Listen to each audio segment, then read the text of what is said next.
Assalamualaikum warahmatullahi wabarakatuh. Halo semuanya, perkenalkan nama saya Zina Ani, biasa dipanggil dengan Zina dengan NIM 25002267.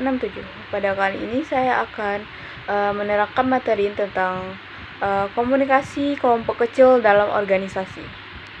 Nah, apa sih itu komunikasi kelompok kecil? Nah, komunikasi kelompok kecil itu adalah sebagai interaksi antara 3 orang atau lebih yang terhubung melalui tujuan bersama yang memiliki pengaruh timbal balik dan dapat mempengaruhi identitas kita bersama. Sementara bagian utama dari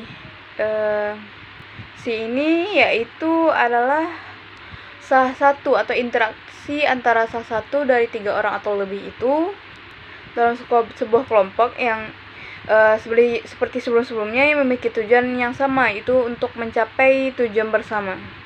Nah, di dalam sebuah kelompok itu juga orang seringkali berpikir tentang komunikasi kelompok kecil itu mereka sering tidak benar-benar memikirkan sisi-sisi definisi ini gagasan tentang komunikasi kelompok kecil. Mereka sering tidak benar-benar memikirkan gagasan-gagasan tersebut, di mana kelompok yang memiliki tujuan bersama. Gagasan tentang kelompok itu yang terlibat dalam untuk berpengaruh, di mana setiap kelompok memiliki semacam efek pada setiap fakta bahwa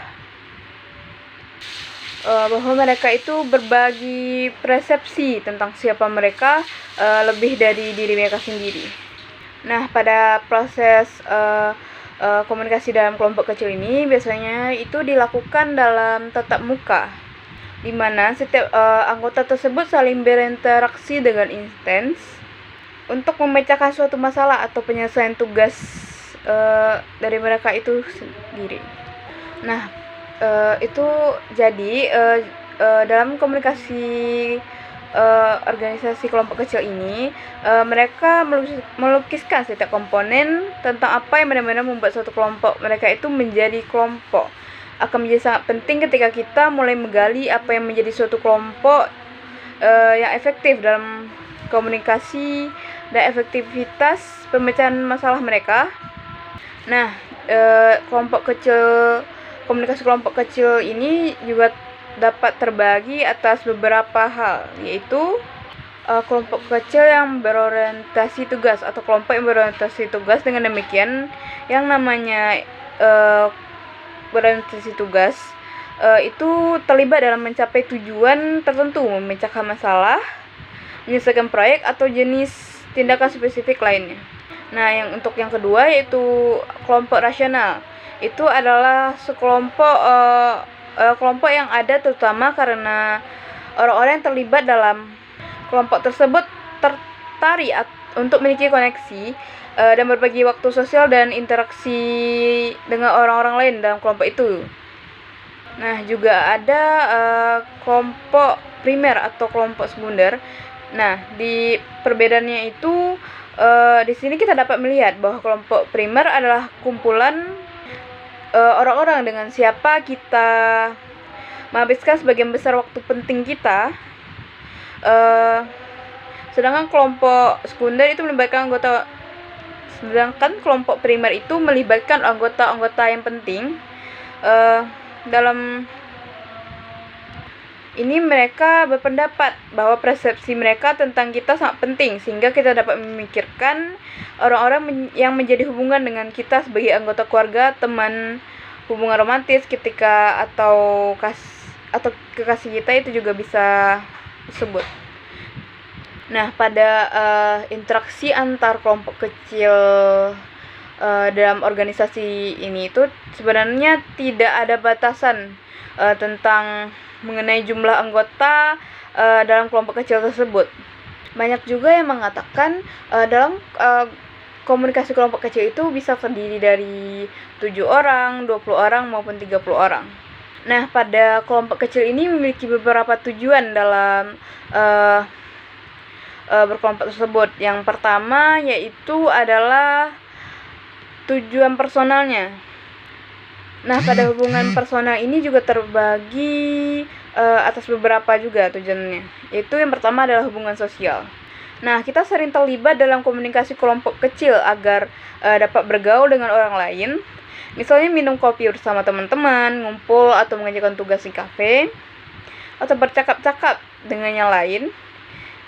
Yang bila untuk bertujuan untuk hubungan sosial, maka kita dapat memperkuat hubungan interpersonal dan menaikkan kesejahteraan kita atau koneksi kita kepada orang lain. Yang kedua yaitu penyaluran. Nah, pada penyaluran ini kelompok kecil itu memberi kita kemungkinan menyalurkan perasaan kita, termasuk perasaan kecewa, takut, keluhan atau permasalahan itu, dan juga harapan dan keinginan kita itu juga termasuk. Nah, tujuan ini kita lakukan dengan suasana yang mendukung adanya pertukaran pikiran, di mana keterbukaan diri kita itu dapat disalurkan dengan tepat di sini. Nah, yang ketiga yaitu kelompok terapi.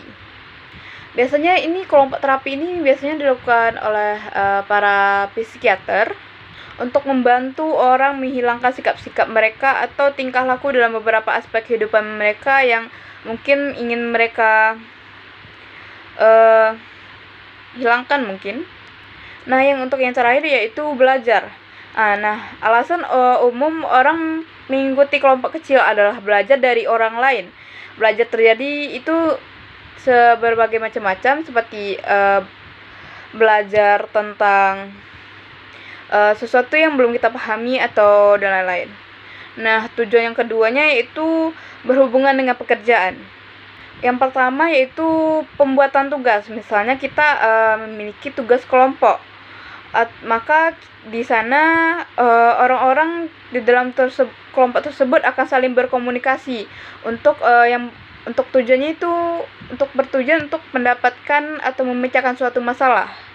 Nah, untuk yang keduanya itu pemecah masalah. Masalah yang mereka usahakan untuk diselesaikan itu mencakup penyempurnaan komunikasi dan hubungan dari yang kurang baik menjadi yang baik. Itu bisa disebutkan juga itu untuk memecahkan masalah jika misalnya dalam suatu kelompok itu kita ada masalah. Nah, itu kita dapat bukan pemecahan masalah ini. Nah, untuk pembahasan kita yang ketiga yaitu karakteristik kelompok kecil. Nah, pada karakteristik perilaku dalam komunikasi kelompok kecil dan organisasi ini itu ditentukan melalui dua hal, yaitu norma dan peran. Norma ini adalah kesepakatan dan perjanjian tentang bagaimana kita atau orang-orang tersebut dalam suatu kelompok berhubungan dan berlaku satu dengan lainnya dengan baik dan sesuai dengan norma. Dan dalam kelompok kecil ini ada norma itu terbagi atas 3. Yang pertama norma sosial. Nah, di norma sosial itu kita mengatur hubungan di antara para anggota kelompok, sedangkan norma prosedural itu menguraikan dengan lebih rinci bagaimana kelompok kita itu harus beroperasi, seperti bagaimana kelompok dalam mengambil suatu keputusan. Nah, apakah melalui suatu mayoritas ataukah dilakukan pembicaraan sampai tercapainya kesepakatan atau terpecahkannya masalah kita tersebut. Nah, yang terakhir itu ada norma tugas, yaitu memusatkan perhatian pada bagaimana suatu pekerjaan harus dilakukan. Norma selalu ada dalam kelompok, bagaimanapun kecilnya suatu kelompok, baik itu kelompok itu kecil atau besarnya kelompok itu, tetap harus ada norma di dalamnya agar suatu kelompok itu dapat berjalan dengan sesuai.